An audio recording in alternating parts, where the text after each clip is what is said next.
श्री गणेशाय नमः। ओम नमः शिवाय। शिव पुराण पहला अध्याय।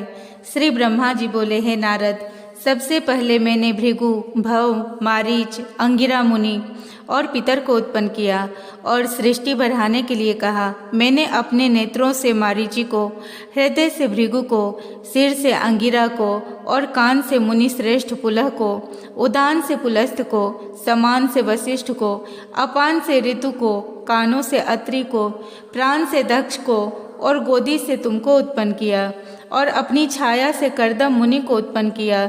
इसके पश्चात मैंने हृदय से धर्म को, पीठ से अधर्म को, होठ से मोह को और भौहों से क्रोध को उत्पन्न किया। इसके पश्चात मैंने सरस्वती को उत्पन्न किया।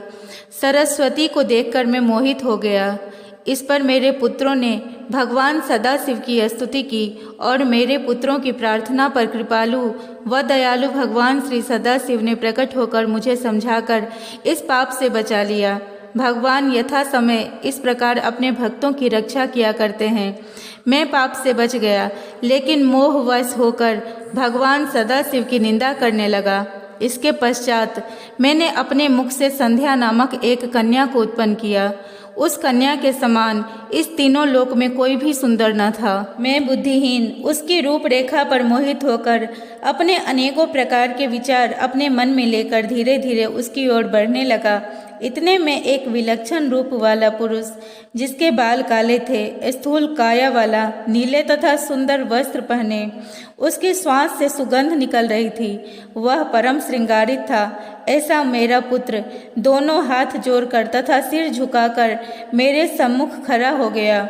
उसने मुझसे पूछा, प्रभु, मुझे मेरा नाम तथा काम बताइए। उस सुंदर पुरुष की बात सुनकर मेरे आश्चर्य की सीमा न रही। मैंने कहा, वत्स, मैं तुम्हारा मनमथ नाम रखता हूँ। इसके अतिरिक्त मथन, काम, मदन इत्यादि में तुम्हारे नाम हैं। तुम अपने बाणों और सौंदर्य के द्वारा सबको बस में कर सकोगे।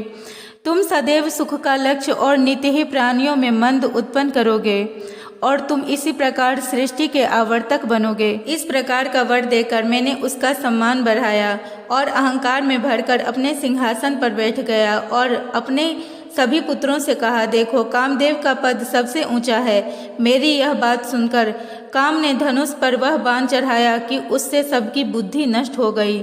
धनुष को कान तक खींचकर वह विचार करने लगा कि पितामह के वरदान की परीक्षा करनी चाहिए।